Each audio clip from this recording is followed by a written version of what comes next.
Organizar aqui o foco. Aqui, boa noite, gente. Sejam bem-vindos a mais um bate-papo, né? Mais uma live que a gente vai fazer aqui hoje. E a convidada de hoje é a advogada Catiene Ibiapino. Ela é especialista em direitos para pessoas portadoras de pessoas com deficiência, né? Não sei se vocês sabem, mas existe no Brasil o Estatuto, né, da Pessoa com Deficiência, que foi aprovado em 6 de julho de 2015 pela então presidente Dilma Rousseff, né? Aí nesse estatuto tem a denominação, né, o que é que se entende por uma pessoa com deficiência. E aí o estatuto diz que a pessoa com deficiência é alguém que tenha uma característica limitante, né? E que a impeça, essa característica pode ser física, mental, intelectual, sensorial, e que a impeça, né, de estar em condições de igualdade com os outros na sociedade, e para isso prevê algumas situações, não é? Para promover a inclusão. E aí ele busca realmente corrigir e combater as situações de desigualdade, bem como promover acessibilidade, inclusão social, garantias de direitos básicos, né, para as pessoas com deficiência. Então foi muito importante esse estatuto, né, que foi uma lei sancionada no dia 6 de julho de 2015. Bem-vinda, Kailane, Oficial Mozini, Ana, Nájila, Sônia, Eliene. Eu estava aqui conversando e contando. Oi, Ju, bem-vinda. Estava contando sobre o Estatuto da Pessoa com Deficiência, que é a lei que foi aprovada no dia 6 de julho, né, de 2015, e que visa a justamente caracterizar, dizer o que significa uma pessoa com deficiência, qual a condição que diz que uma pessoa é considerada com deficiência, né? E aí algumas pessoas acham que só são deficiências visíveis, aquelas deficiências físicas visíveis, mas não. A OMS abrange essa condição. Há condições que sejam de doenças crônicas, entendeu? Sejam elas respiratórias, ósseas, doenças neurológicas, doenças que limitem a condição da pessoa e que faça com que o Estado precise dar maior atenção a essa pessoa. Aí essas circunstâncias, elas vão ser atendidas desde educação, cultura, esporte, lazer. Na educação, além de obrigatoriedade de acompanhante para as crianças, né, na educação básica, tem outras situações. No ensino superior, as universidades são obrigadas a promover descontos, né, nas matrículas, na questão de concurso público de 10 a 20% de vagas do certame, elas também têm que estar destinadas a pessoas com deficiência. Chegou! Bem-vinda, Catiene, vou te chamar. Eu estava conversando com todo mundo aqui. Ai,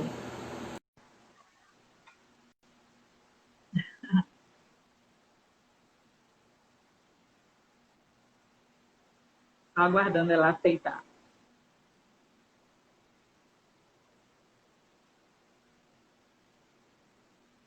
Já adicionei, só falta. Já mandei o convite, Catiene. Só falta você aceitar. Eu estava aqui falando com todo mundo sobre o estatuto da pessoa com deficiência. Aí já tinha falado quando foi sancionada a lei, como se caracteriza, o que ele diz no seu artigo, né? Segundo, o que é uma pessoa com deficiência, e o artigo primeiro, por que ela foi sancionada, para que ela se pena. Oi, bem-vinda. Muito Oi, prazer. prazer. Tudo bem, Clarice? Como é que vai? Estou Boa bem, tá no noite. escritório Tá no ainda. escritório ainda? Não, aqui é uma parte da minha casa, né? Hum. Eu tenho um escritório fora e aqui eu também tenho mais um escritório, né? Que eu faço meus trabalhos, né? Aham. E muito feliz pelo convite. Deixa eu Eu que trazer aqui um agradeço. pouco mais para cá, Pronto. para ficar Mas eu mais tô te claro. vendo Mas eu tô te bem. vendo bem. Tá vendo bem? Tô te Legal. ouvindo também. Ei, que maravilha. Fiquei muito feliz pelo convite, né? Falar sobre inclusão, sobre direitos da pessoa com deficiência, ainda mais Sim. para outro estado, né? Eu falo daqui de São Paulo. Se eu não me engano, você falou que é da cidade de Madre Teresa, né? Madre de Deus, é, Madre de Deus, verdade. região metropolitana de Salvador, aqui próxima a Salvador, uma Essa cidade que é cidade é próxima. uma Essa cidade cidade é ilha. próxima de uma cidade pequena chamada Mairi? Não, é Não? distante. É, Tem bem um amigo distante. meu que mora nessa. Aqui é no litoral, mas Ai, que maravilha, é uma gente, que cidade tudo! linda, linda, Que lindo! cercada por belezas naturais características de Mata Atlântica, manguezal. É uma cidade que cresceu em torno da instalação da refinaria, né? A gente tem a segunda maior refinaria, que é a Lambrito Alves, aqui próxima, e é uma ilha que antes, depois que construiu uma ponte, ligou duas cidades, São Francisco de Bahia, Mato de Deus. Só tem Que 12 legal! quilômetros territoriais. Nossa, que tudo! Gostei, gostei. Aham. Bom, deixa eu me apresentar para quem não me conhece. Meu nome é Catiane Biapino, sou advogada. Eu sou especialista em direitos da pessoa com deficiência. Na área jurídica, eu atuo aproximadamente há 15 anos, mas os meus últimos 5 anos foram dedicados ao direito da pessoa com deficiência. E o meu principal público é atender mães.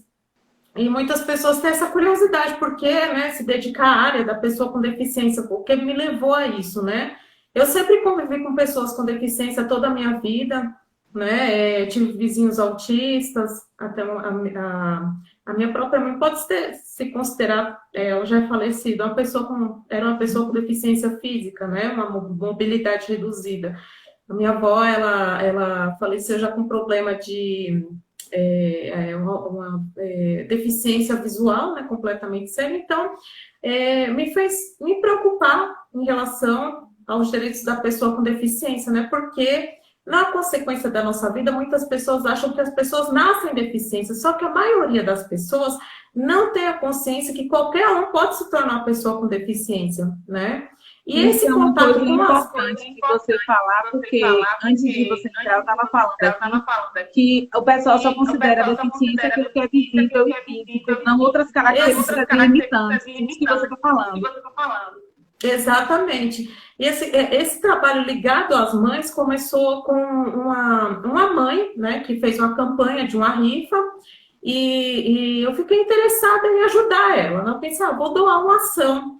E essa ação deu certo, ela passou para uma mãe que passou para outra, e hoje eu faço um atendimento a nível Brasil, né? Aquelas ações que eu não posso tocar, eu oriento, como faz para ir na defensoria, até mesmo advogados entram em contato, judiciário, eu me sinto assim feliz e honrada por sempre estar buscando conhecimento e falar de uma forma clara e inequívoca para que todo mundo possa entender a importância que é os direitos da pessoa com deficiência, priorizar, né?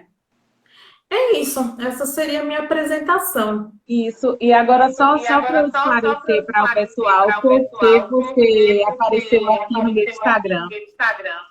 Uma mãe que você esclareceu uma dúvida, chamada Nájila, ela me vendo preocupada em estar acontecendo com a comunidade sobre as questões pertinentes nesse momento e orientar em diversos temas, né, por conta dessa quarentena, período pré-eleitoral, escolha de pré-candidatos.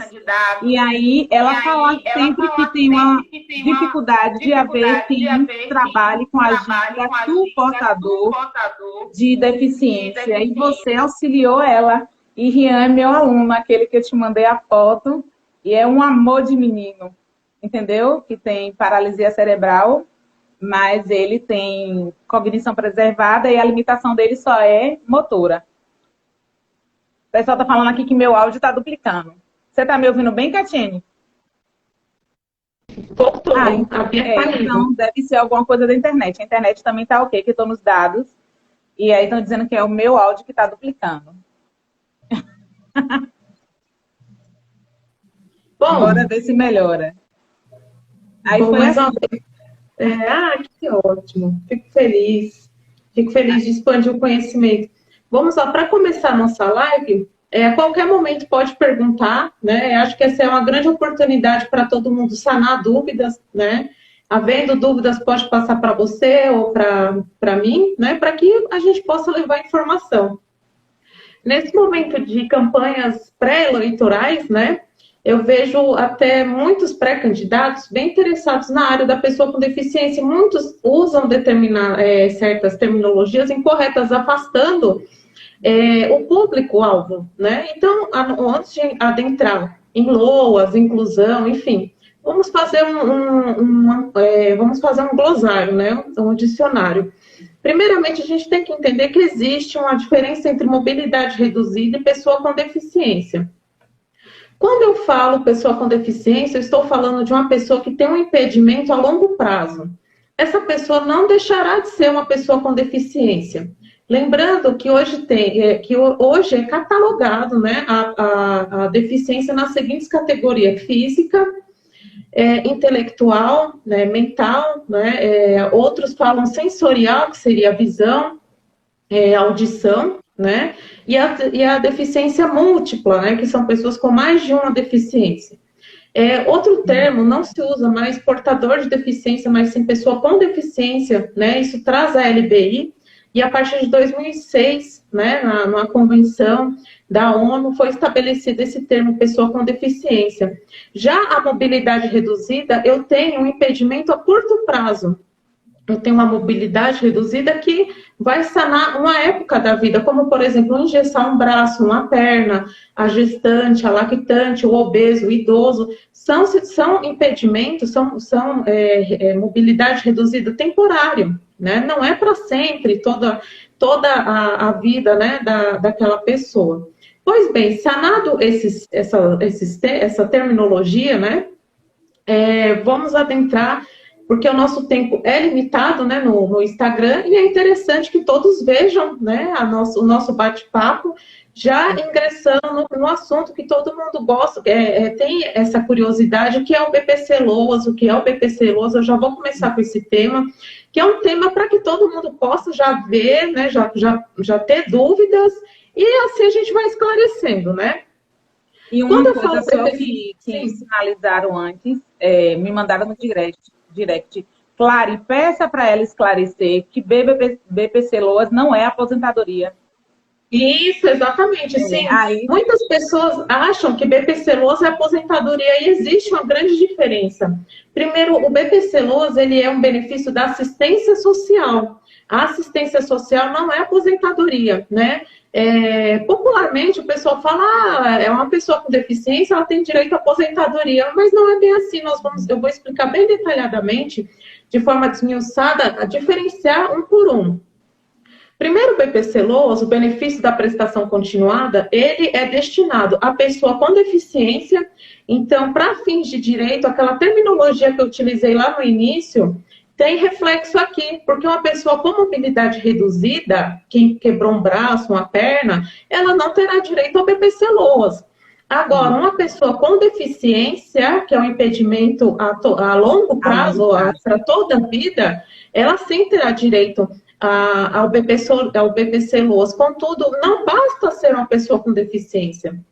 É necessário atender os requisitos que a legislação pede. Então, eu vou tratar de maneira bem desmiuçada, bem claro, para que todo mundo possa entender. Primeiro, tem o requisito de ser uma pessoa com deficiência. Pode ser menor, pode ser maior, independente. Pode ser um bebê que acabou de nascer com síndrome de Down, ele terá direito ao BPC-LOAS. Contudo, é necessário que haver requisitos. A deficiência tem que ser reconhecida pela perícia do INSS, né? Então, assim, o primeiro passo é ter, sim, um laudo médico, falando que é uma pessoa com deficiência, o médico colocar o CID, né, falar dos impedimentos que aquela deficiência traz na vida dessa pessoa, né. O grupo familiar nós falamos renda per capita. O que seria uma renda per capita? Seria por cabeça. Quando eu falo por cabeça, eu tenho uma renda per capita por pessoa. Então, hoje no INSS, a renda é de um quarto do salário mínimo por pessoa, o que daria hoje R$ 284,50. Contudo, gente, houve uma alteração importantíssima nesse período de pandemia, que foi uma atualização vinda com o auxílio emergencial, na própria legislação que tratava sobre o auxílio emergencial, veio também falando sobre reflexos do BPC-Loas. O que seria isso? Seria que o INSS, ele irá considerar a renda per capita de meio salário mínimo. Então, hoje, que daria R$ 1.045, eu divido por 2, vamos lá. R$ 1.045, que é o salário mínimo nacional, divido por 2. A renda per capita, por cabeça, por pessoa, é de R$ 522,50.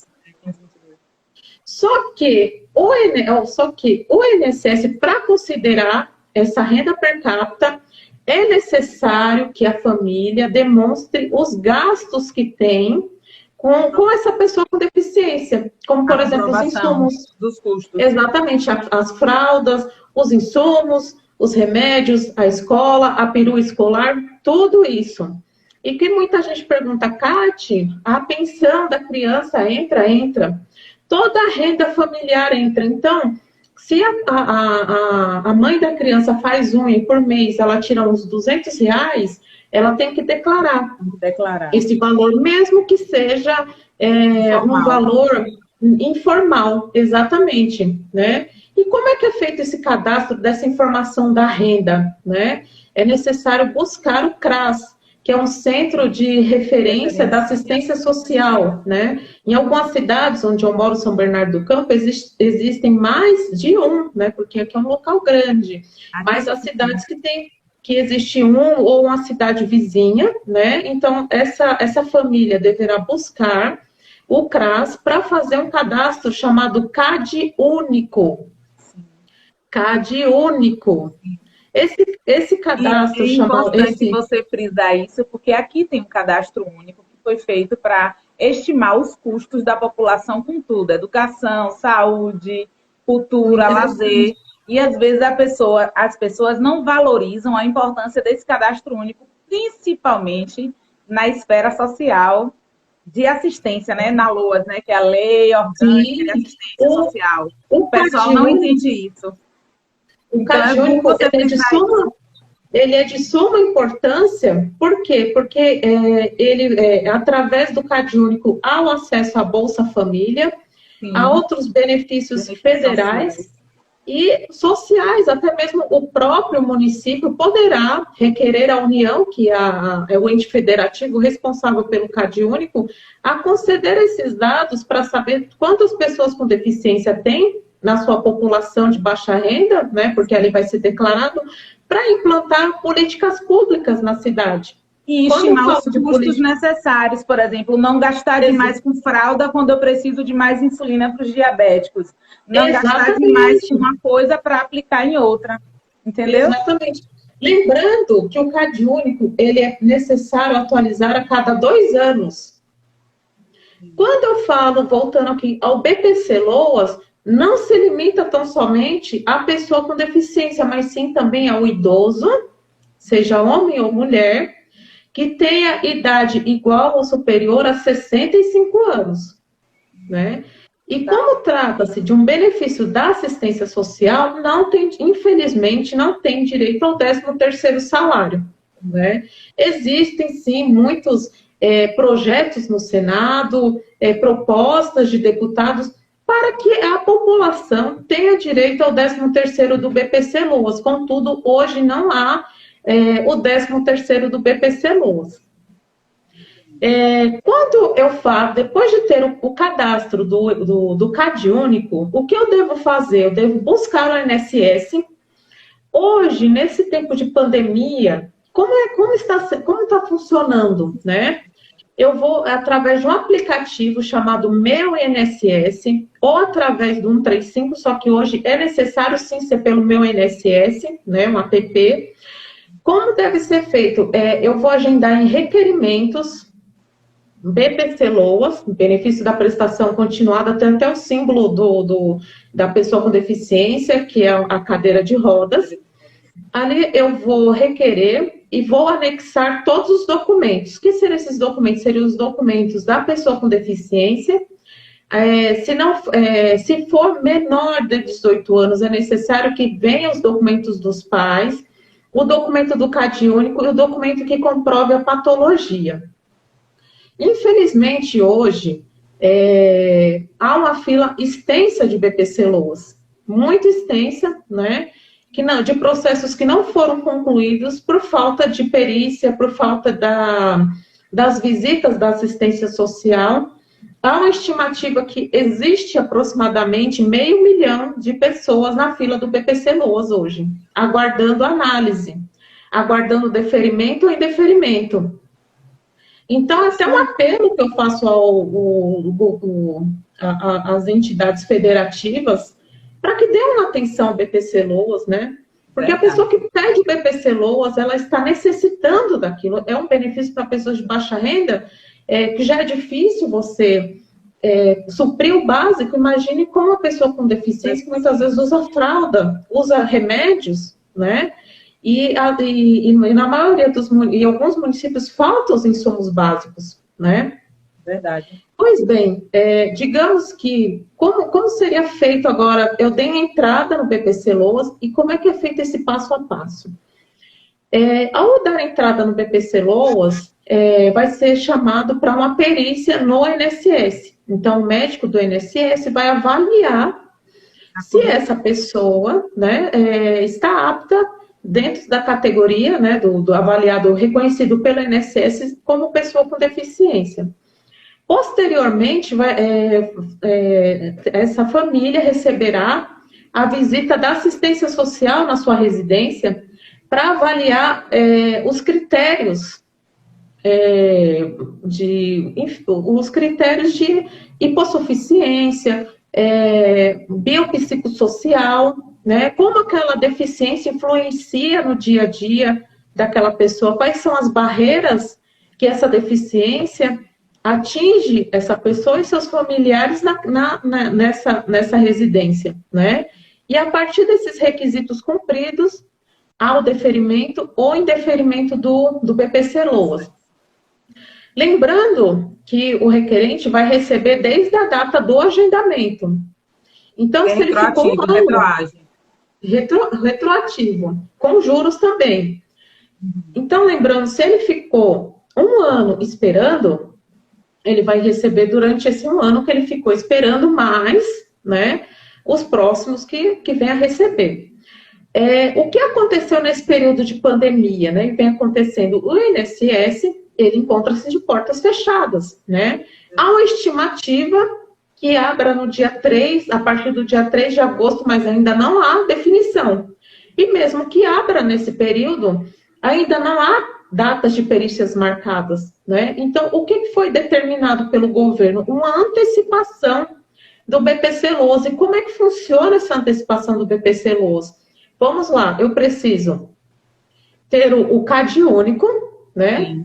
Falando que a família é uma família hipossuficiente, que tem 1/4 do salário mínimo por pessoa, né? Ou se tem uma renda igual a 522, que seria meio salário mínimo, juntar os comprovantes, o primeiro. Depois eu tenho que ter o laudo, né? Falando que é uma pessoa com deficiência, né? E vincular isso no app do meu INSS. É feito, então, nesse caso, 2 análises que o INSS vem fazendo.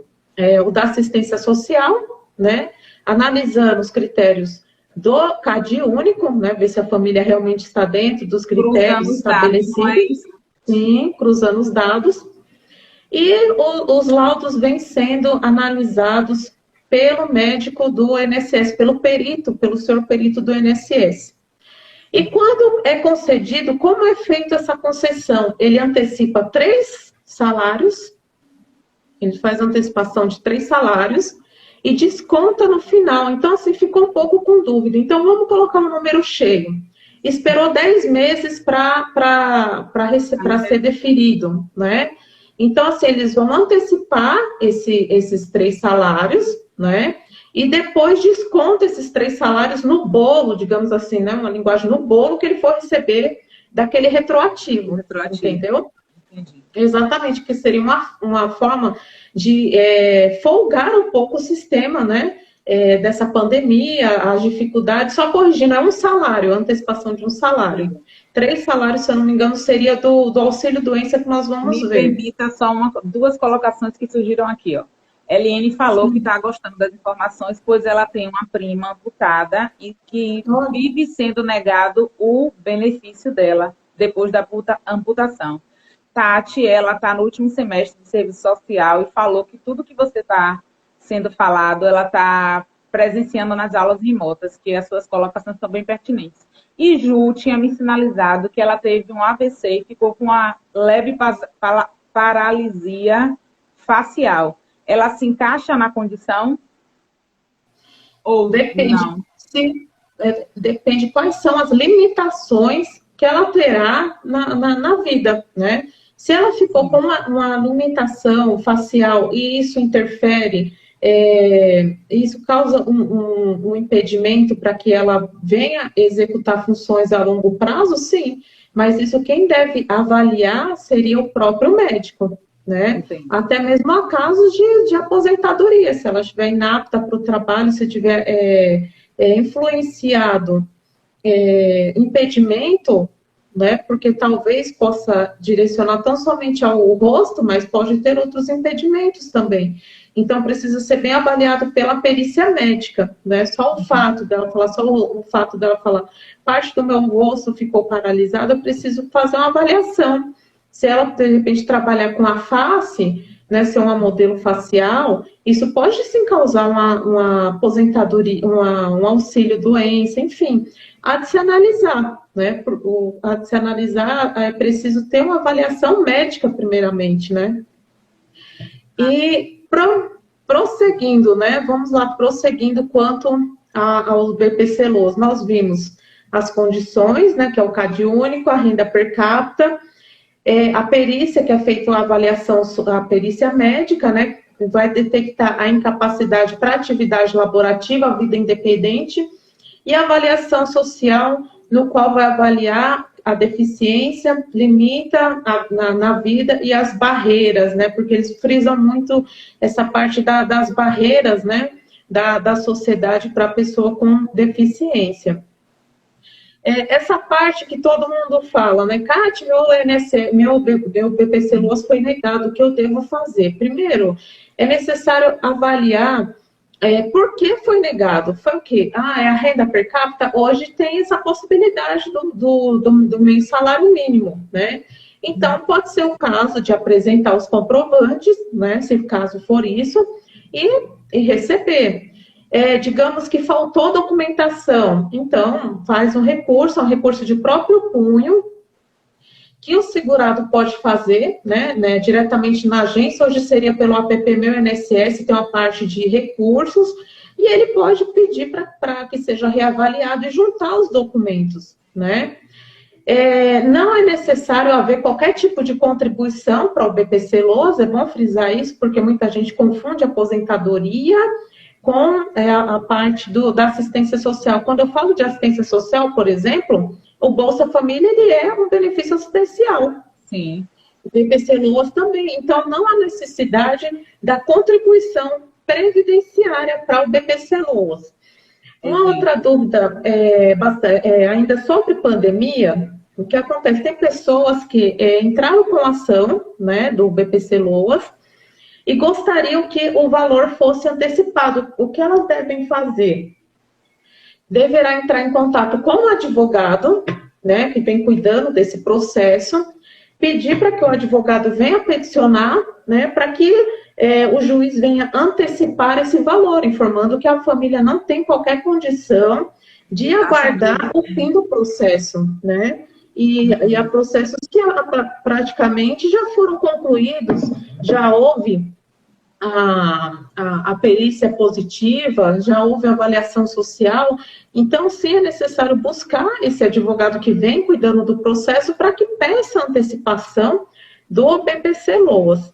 Outra dúvida, deixa eu só tomar aqui uma aguinha. Eu também vou beber uma aguinha. Depois você me passa seu endereço para eu mandar sua canequinha. Ah, gostei! Gostei! Então, vamos lá. O que muitas mulheres me perguntam, né, que eu falo que minha advocacia é 99% feminina.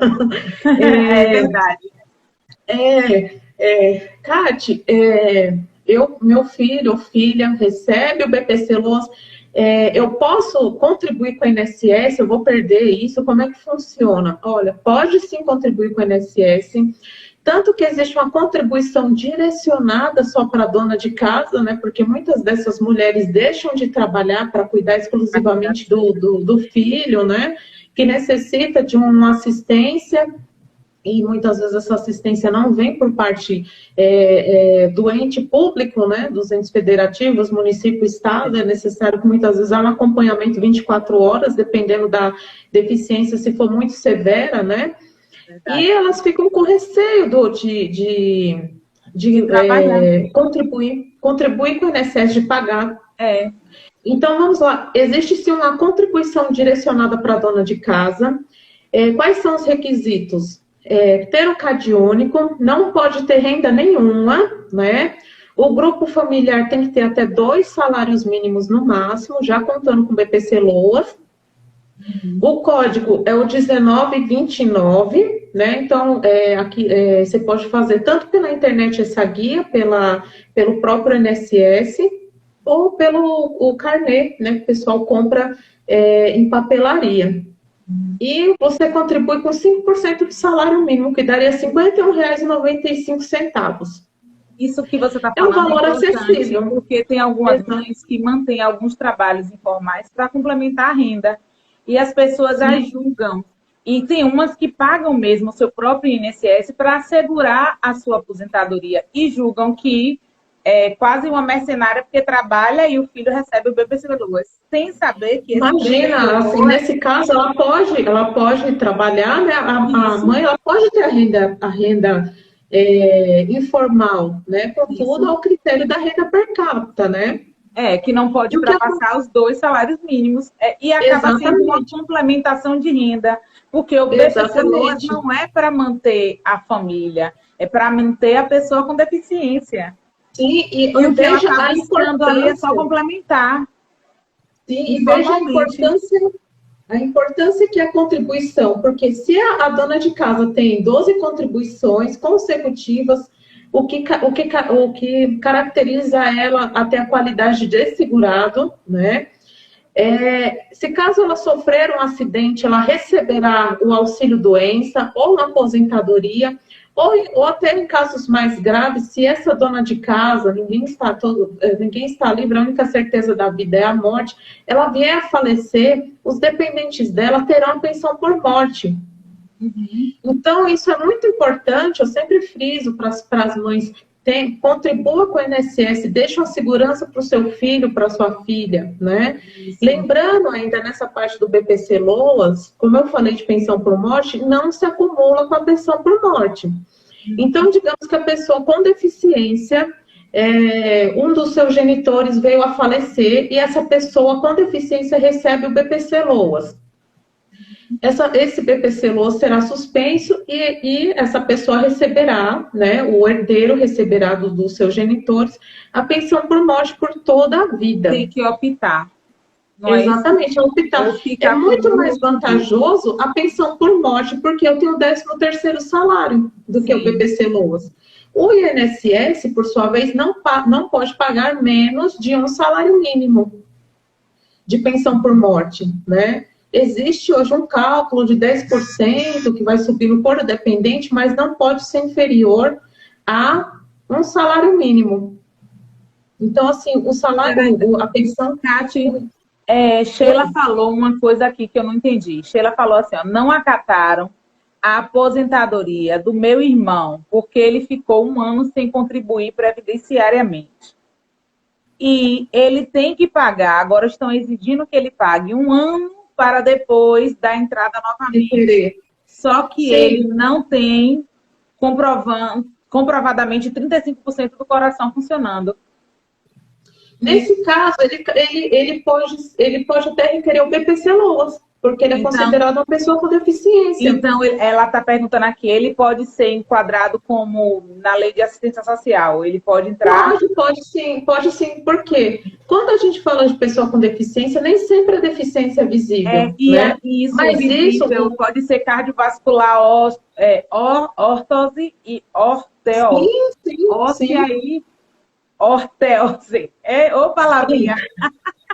Ele é considerado uma pessoa com deficiência. Por quê? Quando é a pessoa com deficiência, o impedimento a longo prazo. Ele tem um coração com 35% de funcionamento. Ele não vai conseguir fazer uma atividade laboral, né? Permanente. Então, é uma isso condição pode causar até risco. Exatamente. Tem um fator limitante. Severa e de longo prazo. Existem barreiras nesse caso. Não entendi. Isso é uma condição limitante severa de longo prazo, como você bem falou. Sim, então é só seguir os critérios, né, que eu passei sobre o BPC-Loas, ele fazer o pedido, né, do que ele esperar 1 ano pagar o INSS para ter uma qualidade de segurado, né, para que possa requerer o benefício. Porque quando eu falo de INSS, é como se fosse um seguro de um carro. Se eu tenho um carro e faço um seguro, e meu carro é furtado, roubado, enfim, o seguro vai me ressarcir. Agora, se eu tenho um carro e não faço o seguro, e vem ser furtado, roubado, eu não vou receber, porque eu não fiz o seguro, né? Da mesma forma, a cobertura interrompida. Exatamente. Quanto ainda nesse critério que nós falamos de aposentadoria, existem pessoas com deficiência, né, como, por exemplo, esse rapaz que tem 35% do coração, que já teve uma vida laboral, e tem muitas pessoas com deficiência que vêm a trabalhar, né, chegam a ter uma deficiência física, mas conseguem alcançar a sua, digamos, independência, né, intelectual, estuda, faz faculdade, trabalha, né, tem a lei de cotas que vem a contratar as pessoas com deficiência. E como é que fica essa aposentadoria para a pessoa com deficiência? Como é que fica essa contribuição por tempo de serviço? Né? Existe uma redução, né? Falando para a pessoa com deficiência que trabalha, né? Que tem registro em carteira, né? Como funciona, ou aquela que paga, né, de repente é um autônomo, né? Eu tenho colegas advogados que são pessoas com deficiência, né? Um sócio meu, ele é uma pessoa com deficiência. Então, como é que fica essa situação? Uma deficiência leve, homem, é 33 anos, sem deficiência, 35, né? A mulher, 28 anos, uma mulher sem deficiência, 30 anos. Uma deficiência moderada, para homem, seria 29 anos, mulher, 24. E a deficiência grave, homem 25 anos de contribuição e mulher 20 anos, né? Então, aqui, a legislação é preciso, por isso que é interessante os laudos médicos, né? Para que ele possa definir o que seria uma deficiência leve, moderada, grave, né? Tudo vai o quê? Do impedimento. Existem deficiências físicas, como, por exemplo, a deficiência né, que a esclerose, ela traz um impedimento do corpo, mas o cognitivo trabalha normalmente, que seria uma patologia grave, né?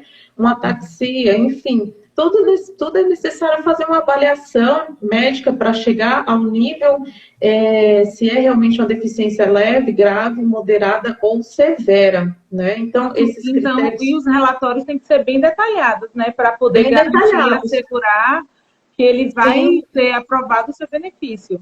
Sim. Porque pode ser que nessas condições de negado o recurso, pode ser falha de relatório também. Sim, também é passível de recurso. Uma dúvida bem pertinente que muitas mães me procuram para falar é como eu consigo auxílio-doença para o meu filho com deficiência. Eu não me enquadro no BPC Loas, né? Digamos, eu sou advogada, um contador, enfim, qualquer família que tenha uma renda superior a um quarto do salário mínimo, né? E essa família quer que o filho tenha um benefício, né? Como deve ser feito? Isso é muito importante. Eu acho que um dos principais esclarecimentos que eu já fiz, né? Muitas pessoas que estão na área não sabem como é feito o passo a passo.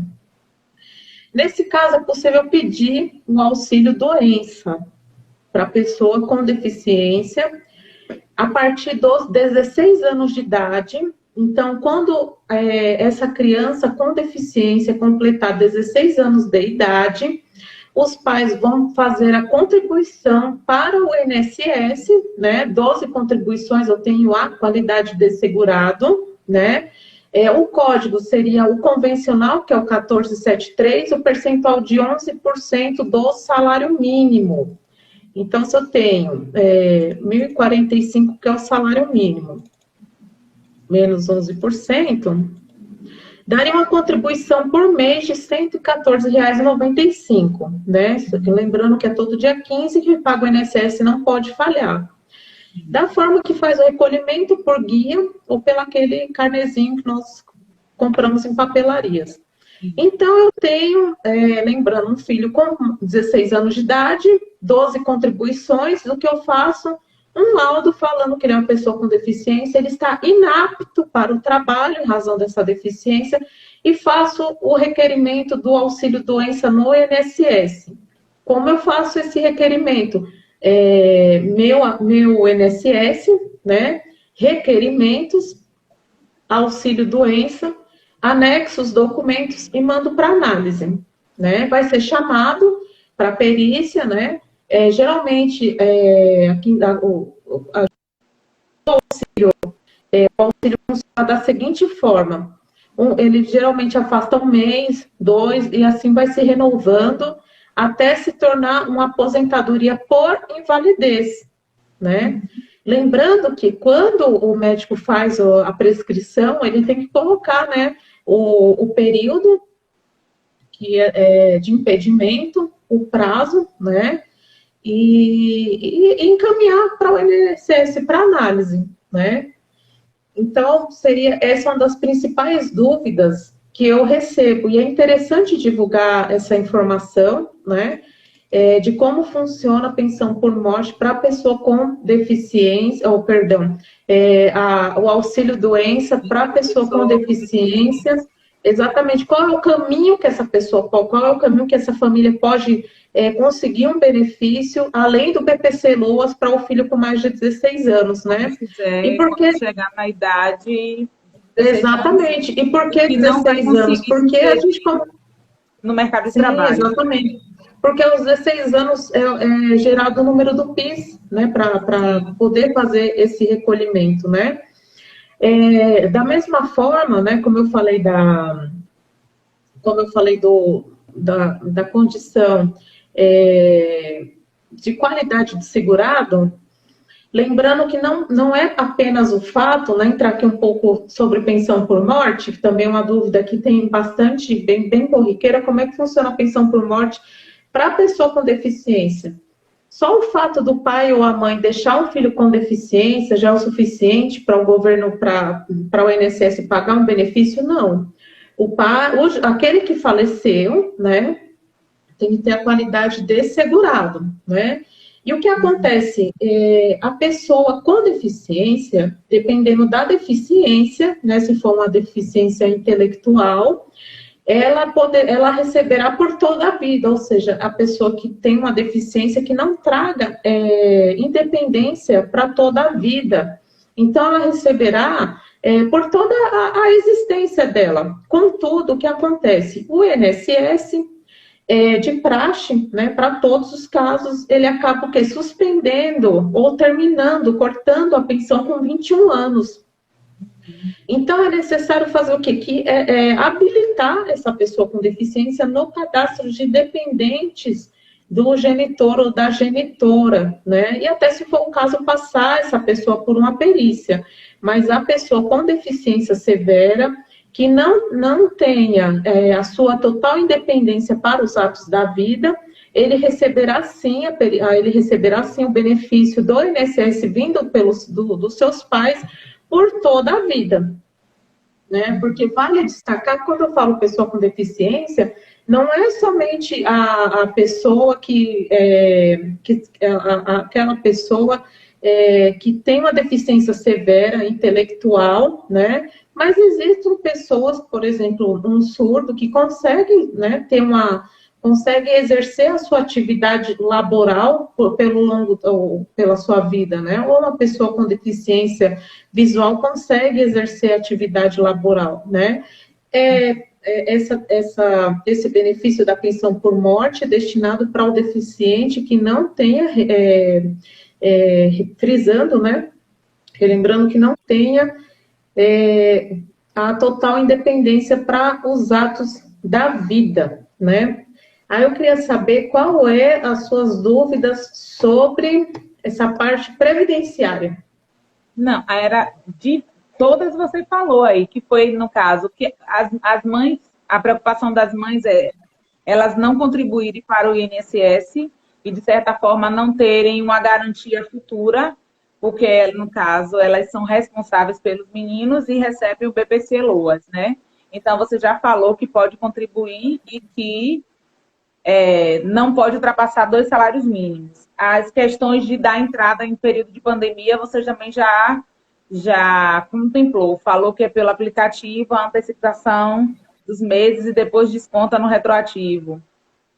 A condição de Ju, também você já esclareceu. Agora surgiu aí durante a sua fala, entrou até entrou minha irmã e falou assim, primeiro ela se ofereceu para ganhar a caneca, depois ela perguntou uma questão trabalhista. Ela descobriu ser desligada de uma clínica odontológica que elas não estavam pagando o INSS dela. E aí, como é que ela faz para recorrer em relação a isso, se ela não faz mais parte da empresa? Fica perdido isso? Vamos lá.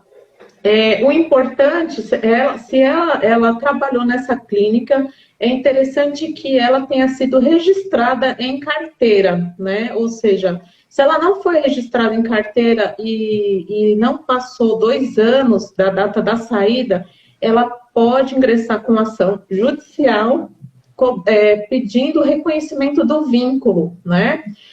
Contudo, ela não será prejudicada pelo não recolhimento do INSS por parte da empresa.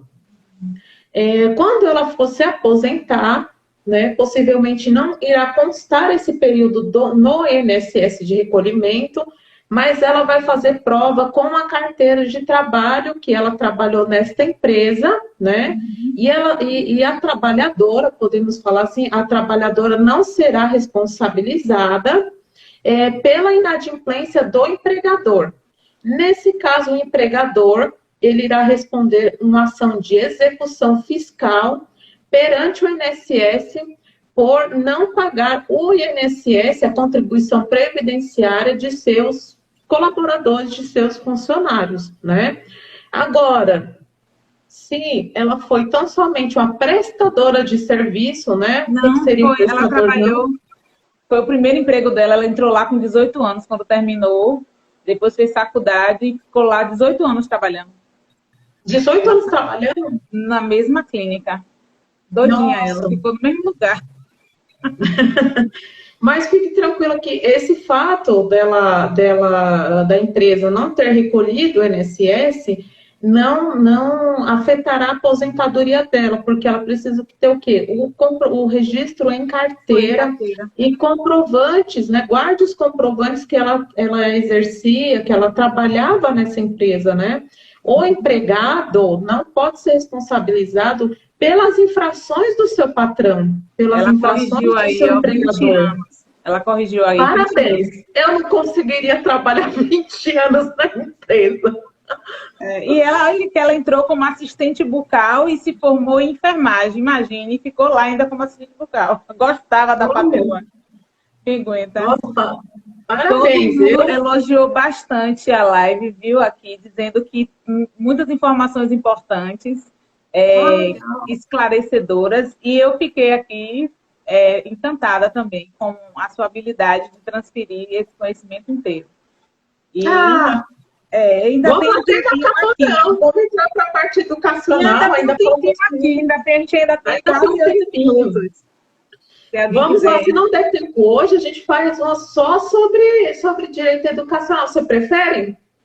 Fazer uma só Sim. sobre direito educacional, aí a gente pega E e na questão destrincha da bem. acessibilidade, porque assim, eu queria uma dúvida que é uma live inteira, é isso aí. Algumas cidades têm leis específicas de como tratar, leis específicas não, tratamento específico relacionado à educação. Por exemplo, algumas crianças precisam de atendimento educacional especializado e um cuidador em sala de aula por conta da sua condição limitante. Já outros não. Então, isso é um ponto de pauta que as mães sempre andam questionando. Essa minha mãe mesmo que me indicou você fez um requerimento para ela Olha, solicitar isso via conselho tutelar. Entendeu? espero Aí que tenha dado certo. foi você que fez o dela. E ela falou, pode falar que ela entende e vai esclarecer tudo. Mas o que queriam saber mesmo era sobre essa questão previdenciária e sobre elas poderem estar contribuindo e melhorando a sua condição financeira e a qualidade de vida dela e do seu filho. Entendeu? Sim, sim, sim. Mas a Você prefere que eu... acessibilidade, a limitação da cultura, a questão do tratamento médico e educação, a gente podia conversar depois mesmo. Sim, sim. Porque são questões extremamente importantes para o desenvolvimento da pessoa com deficiência, não só da pessoa com deficiência, mas de todos que estão assistindo, que pode orientar um vizinho, um político, apresentar um projeto de lei para a sua cidade. E essa parte pedagógica, essa parte da saúde, atinge a todos os alunos, né? Atinge também a pessoas, de repente, pessoas na sua cidade que têm uma patologia severa, como um onco, né, o câncer, e não sabe por onde buscar esse tratamento. E Então, na é minha escola eu interessante. tive uma diversidade de alunos, né? Em um ano eu tive autista, eu tive com paralisia cerebral, um com limitação cognitiva, outro só com limitação motora. Eu tive com retardo mental, eu tive várias situações. Então, assim, esse aspecto para a educação, eu sinto uma necessidade de um esclarecimento maior, até porque, assim, às vezes, Aprofundado, quando eu sim. converso com as mães e eu levo para elas a orientação que a gente, no momento, tem, aí elas questionam porque quando elas tiveram orientação para o benefício e para outras coisas, sempre frisaram que haveria um cuidador. Em alguns municípios aqui, por exemplo, Mata de São João contrata o próprio pai para ser o cuidador do filho. Então, em vez de contratar um professor para ser o professor cuidador, o pai recebe um auxílio fora o LOAS só para estar na escola acompanhando o seu filho. Então, são várias situações aqui no universo da Bahia que acontecem e aí acaba não tendo um parâmetro específico, entendeu? E Sim. aí, Eu como a acho, nossa eu acho população ela é interessante. flutuante, a gente tem a refinaria e as indústrias, às vezes a gente recebe mães de outra cidade, que em outra cidade teve uma situação que não é a nossa. Na minha escola tinha um pedagogo específico para acompanhar o aluno com uma necessidade específica. Tem um psicopedagogo e tem uma psicóloga. Mas a gente também sentia a necessidade de outras Outros situações, mas aí também a profissionais. gente não sabe como conduzir isso e também sem como também prejudicar a criança, porque a gente estuda, faz especialização, se prepara para receber ele na escola, mas a gente só sabe das limitações do aluno quando ele está na escola com a gente e que elas vão Sim, se revelando no processo, entendeu? sim. Sim, então vamos marcar a nossa próxima live, né? A Pode ser na gente próxima aí quarta-feira, né? tá Pode ser na ótimo. próxima quarta-feira, se você não tiver algum outro compromisso. Pode marcar que na quarta-feira a gente vai tratar só sobre educação, sobre a parte de inclusão escolar, né? Até mesmo já para as mães já passarem suas dúvidas, né? Para que possamos esclarecer, né? Não só essas, mas outras dúvidas que tiverem, né? Já vão passando. Porque algumas coisas, por exemplo, alguns tratamentos a gente conseguiu levar para a escola, como psicopedagogo e psicólogo, né? O pedagogo que acompanha o aluno, mas os outros precisam ser fora da escola, entendeu? Aí acompanhante terapêutico. Olha, eu prefiro tratar isso na quarta-feira para destrinchar tudo, porque vai valer a pena.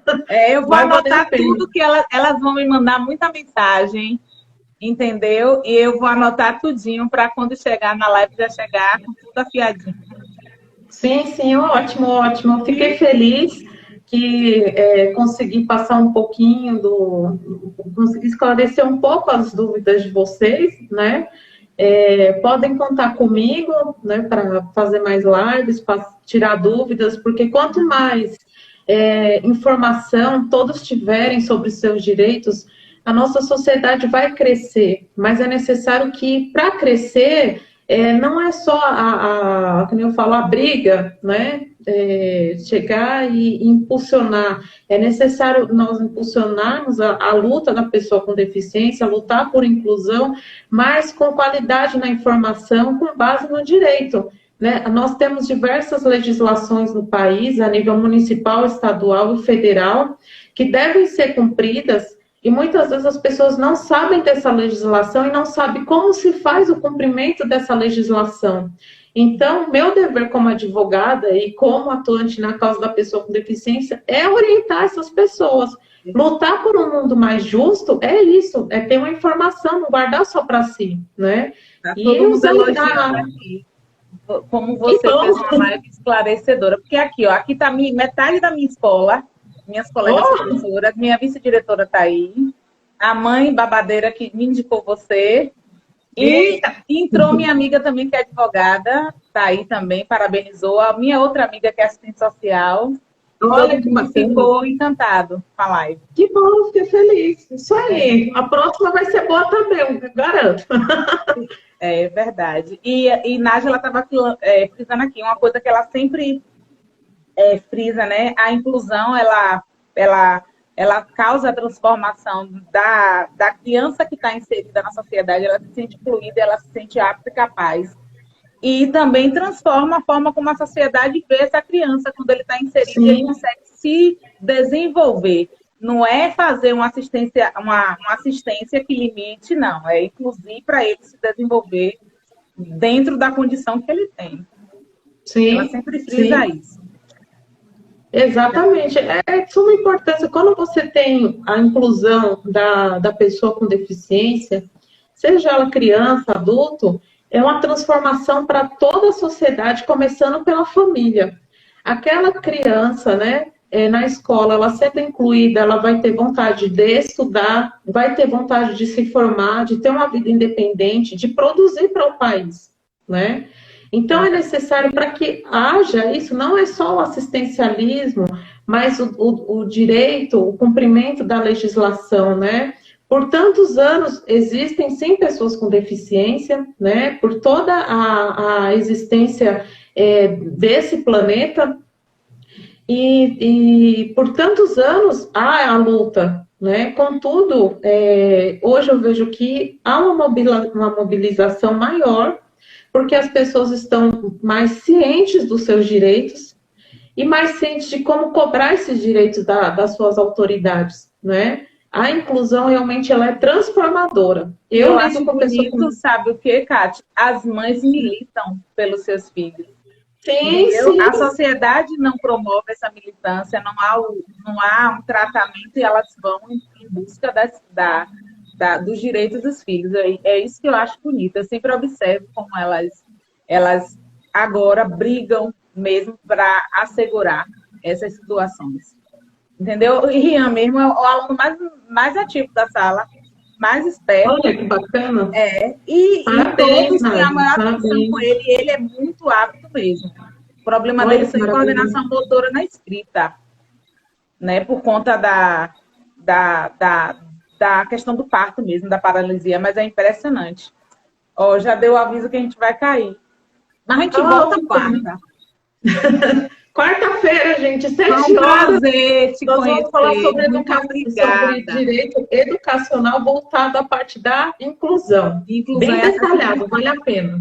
É. Pode soltar a arte, solte a arte para convidar todo mundo. Sim, eu mando para vocês.